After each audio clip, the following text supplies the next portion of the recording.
JPS higher secondary school की online class में एक बार फिर आप सभी विद्यार्थियों का हार्दिक स्वागत है।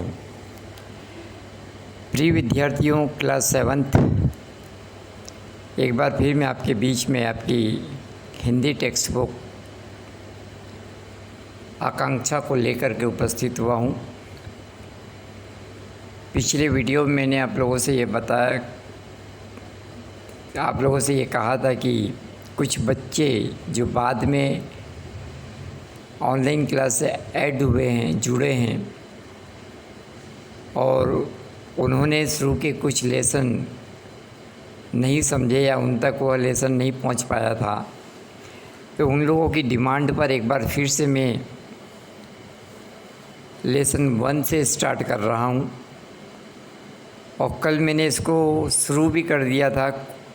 पहली 4 पंक्तियां मैंने आप लोगों को इसकी समझाई थी। आज मैं उसके आगे की पंक्तियां समझा रहा हूं। तो सभी अपनी टेक्स्ट बुक आकांक्षा ओपन कर लें और उसका पेज नंबर 3 जिसमें लेसन नंबर 1 दिया हुआ है, सागर नहीं छलकते देखे। तो सागर नहीं छलकते देखे पेज नंबर 3 लेसन नंबर 1 निकाल लें और इस कविता को समझने का प्रयास करें। प्रिय विद्यार्थियों, आपके मोबाइल स्क्रीन पर लेसन नंबर 1 नज़र आ रहा होगा, सागर नहीं छलकते देखिए। सागर समुद्र को कहते हैं, आपको पता होगा। समुद्र के बहुत सारे नाम हैं, जिसमें सागर भी एक नाम है। अब इस कविता में जो मुख्य बात है, या यूँ कहा जाए कि इस कविता को लिखने का जो उद्देश्य है वो ये है कि कवि यहाँ पर इस कविता के माध्यम से हमें ये कहना चाहता है कि हमें दिखावा, आडंबर, आत्म प्रदर्शन, ओछापन, ये सब त्याग देना चाहिए, क्योंकि ये सब चीज़ें अच्छी नहीं हैं। ये केवल नीच लोगों का काम है, नीचता की निशानी है। जो लोग नीच होते हैं, ओछे होते हैं, वही लोग दिखावा करते हैं, आडंबर करते हैं, आत्म प्रदर्शन करते हैं। लेकिन जो लोग महान होते हैं, जो लोग बड़े होते हैं, जो लोग शालीन होते हैं, जो लोग अच्छे होते हैं, समझदार होते हैं, वे लोग कभी भी दिखावा नहीं करते, कभी भी आडंबर नहीं करते, कभी भी आत्म प्रदर्शन नहीं करते। आत्म प्रदर्शन का मतलब क्या होता है पता है आपको? आत्म यानी स्वयं, प्रदर्शन यानी दिखावा, स्वयं का दिखावा करना, स्वयं का प्रदर्शन करना। कई लोगों को आपने देखा होगा कि कुछ लोग ऐसे होते हैं जो अपनी प्रशंसा स्वयं ही करते हैं, अपनी तारीफ़ खुद ही करते हैं कि मैं ऐसा हूँ, मैं वैसा हूँ, मैं ऐसी हूँ, मैं वैसी हूँ, इस प्रकार की बातें खुद ही करते हैं। ये दिखावा है, ये आत्म प्रदर्शन कहलाता है।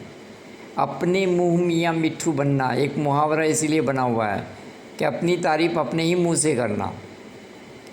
जबकि जो अच्छे लोग होते हैं, जो लोग महान लोग होते हैं, वो लोग कभी भी अपनी तारीफ़ स्वयं नहीं करते, बल्कि अच्छे काम करने की वजह से लोग उनकी तारीफ़ करते हैं। अगर आप भी अच्छे काम करते हो तो आपकी भी तारीफ़ होगी, आपकी भी प्रशंसा होगी। आपको अपनी प्रशंसा करवाने की ज़रूरत नहीं है, या आपको ये बताने की ज़रूरत नहीं है कि मैं पढ़ने में अच्छा हूँ, या मैं खेलने में अच्छा हूँ, या मैं डांस बहुत अच्छा करता हूँ, मैं गाने बहुत अच्छा गाता हूँ, या मैं एक्टिंग बहुत अच्छा करता हूँ। ये बताने की ज़रूरत नहीं किसी को। ये लोग वही बताते हैं जो दिखावा करते हैं। अगर आप वाकई में अच्छे हैं तो आपका कार्य जो है, आपका काम जो है, आपका हुनर जो है, वो अपने आप सबको दिखाई देगा। वरना जंगल में मोर नाचा किसने देखा? सही है ना? तो आपको जब भी मंच मिलता है, जब भी आपको मौका मिलता है, तब आपको अपनी प्रतिभा, अपना टैलेंट जो है दिखाना चाहिए। अगर आप पढ़ने में अच्छे हैं तो आपको अपनी प्रतिभा दिखाने का मौका मिलता है टेस्ट के रूप में, एग्ज़ाम के रूप में। तो टेस्ट और एग्ज़ाम में अच्छी तैयारी करके आप नंबर अच्छे लाओगे तो अपने आप आपकी तारीफ़ होगी। अगर आपको डांस अच्छा आता है तो आपको मंच अगर मिलता है, कोई कार्यक्रम में आपको इनवाइट किया जाता है, आपको डांस करने का मौका मिलता है, तो आप अच्छा डांस करोगे तो आपकी तारीफ़ होगी। लेकिन केवल बोलने भर से थोड़ी तारीफ़ होती है। केवल बोलने से कि ये बोलने से कि मैं अच्छा पढ़ता हूँ या मैं अच्छा डांस करता हूँ, मैं अच्छी एक्टिंग करता हूँ, ऐसे बोलने से तारीफ़ नहीं होती। तो जो लोग बोला करते हैं ना, वो लोग कुछ भी नहीं करते हैं। वो कहते हैं ना, जो गरजते हैं वो बरसते नहीं हैं। ठीक है, तो अपने को गरजना नहीं है बल्कि बरस के दिखाना है, दिखावा नहीं करना, आडंबर नहीं करना। यही सारी बातें जो है कवि के माध्यम से इस पाठ में समझाई गई है। एक बार फिर से शुरू कर देता हूँ मैं कि अक्सर गागर छलका करती, सागर नहीं छलकते देखे, नकली कांच चमकता अक्सर, हीरे सदा झलकते देखे।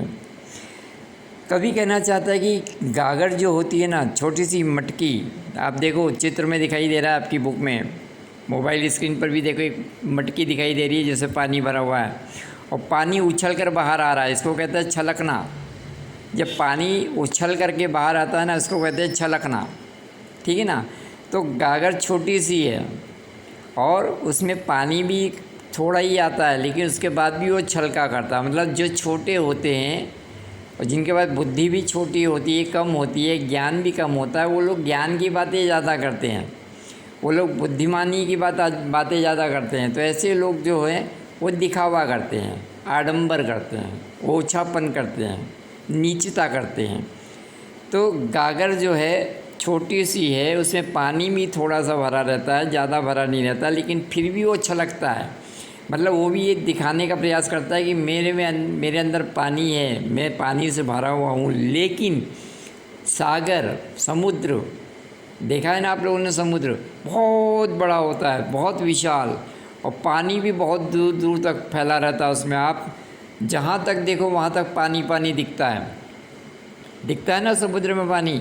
तो वो पानी इतना अधिक होने के बाद भी कभी भी छलकता नहीं है, कभी भी वो बाहर ढुलता नहीं है या दिखावा नहीं करता।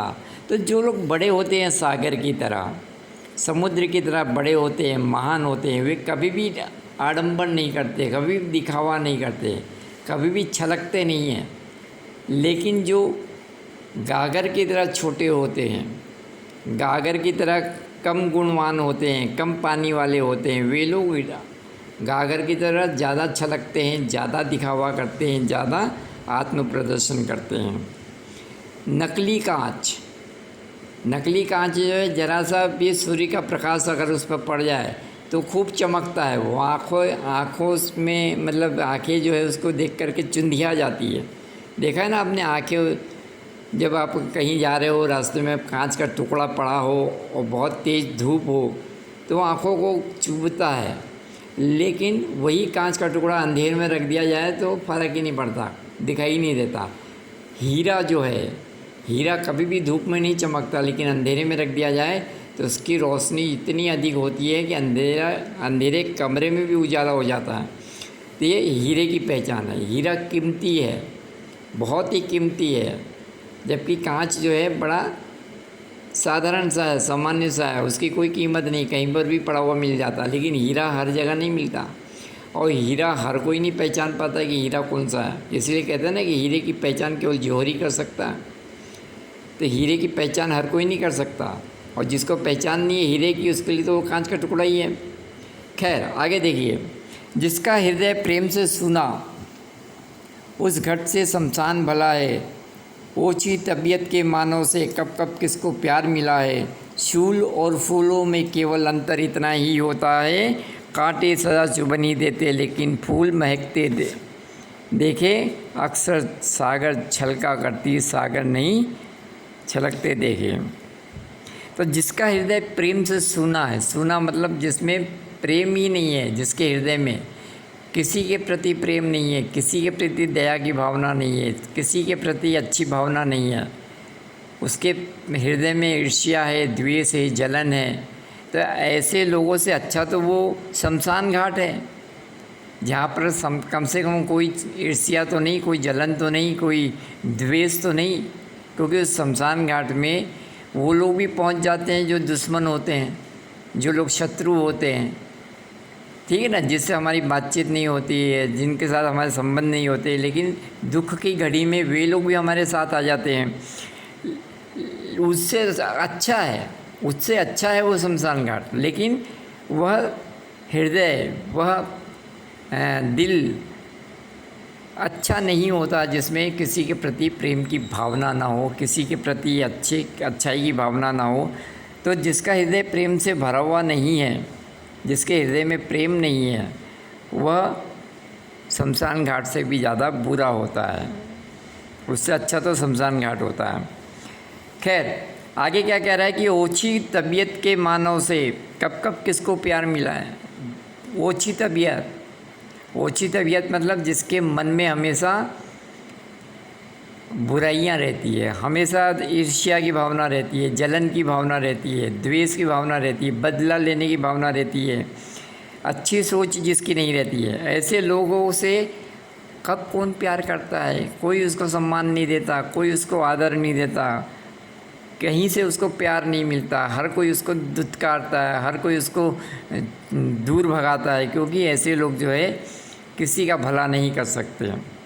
फूल और फूलों में केवल इतना ही होता है, कांटे सदा चुभ नहीं देते लेकिन फूल महकते देखे।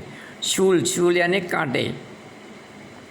आपने देखा होगा जिस पौधे पर फूल होते हैं उसी पौधे पर कांटे भी होते हैं, दोनों होते हैं, फूल भी होता है, कांटे भी होते हैं, लेकिन दोनों में अंतर है। कांटे हमेशा चुभते हैं लेकिन फूल हमेशा महकते हैं, खुशबू देते हैं, बिखेरते हैं। ठीक वैसे ही कि कागज जो है हमेशा छलका करती है लेकिन सागर जो है कभी भी नहीं छलकते। तो इस प्रकार से आज की तारीख में मैंने आपको ये पंक्तियाँ समझाई। बाकी बची हुई पंक्तियाँ जो है कल की तारीख में उसको पूरा करेंगे, और जो मैंने समझाया उसको एक बार फिर से अच्छे से समझने का प्रयास कीजिएगा। वीडियो को बार बार देखिएगा, और उसके बाद कल इस पार्ट को हम फिनिश करेंगे, कंप्लीट करेंगे, और उसके बाद जो है इसके प्रश्नोत्तर को हम फिर से एक बार देखेंगे। तब तक के लिए हैव ए नाइस डे।